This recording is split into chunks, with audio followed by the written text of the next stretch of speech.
The Canadian Club of Halton kicked off this season's Dinner Speaker Series event with none other than former Premier of Ontario, Kathleen Wynne.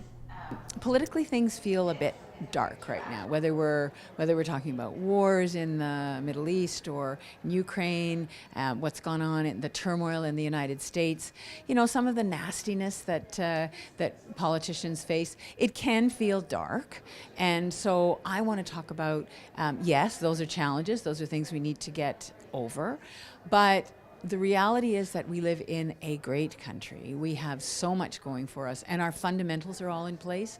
And so that, to me, is what is cause for optimism. Wynne spoke about leading with optimism in 2024, the challenges and the necessity, and she said she can't help but be hopeful for the future. And I think the reason for that is I've got 6 grandkids.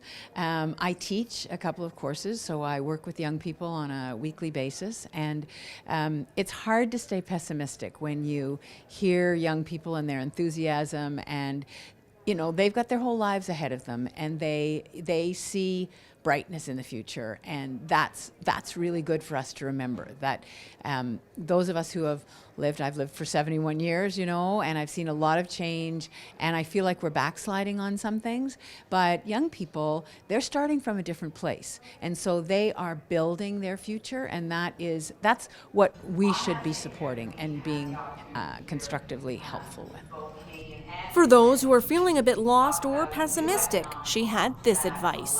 I would say find the thing that you are passionate about, because you can make a difference, The world needs people to be engaged, needs people to care about the environment, to care about each other, to care about our tech world. Our tech world has positives and negatives, and young people know a lot about it, but there's lots of work to be done in terms of regulation and how do we make it safe for everyone. So, I advise young people to find the thing that they're passionate about, because then whatever table they end up at, they're going to bring more value, because they've dived in, they've explored something in depth.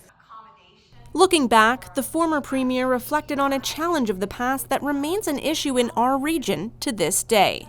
The region is changing so much. When I was premier and when I was a minister in Dalton McGuinty's government, we were really focused on transportation and how do we connect Halton region to the other parts of the Greater Toronto and Hamilton area. I think that is still an issue. I think making sure that people have the housing that they need and that they can live and work in the same place, that they don't have to spend hours and hours on the road, because I think that's the thing that can destroy quality of life and makes it very difficult for people to raise their families. So I think those are still really important issues that have to be resolved at the municipal level, but also with the help of the provincial and the federal governments. To view this season's full lineup of dinner speakers, visit CanadianClubHalton.ca. For Halton News, I'm Jessica Kaitting.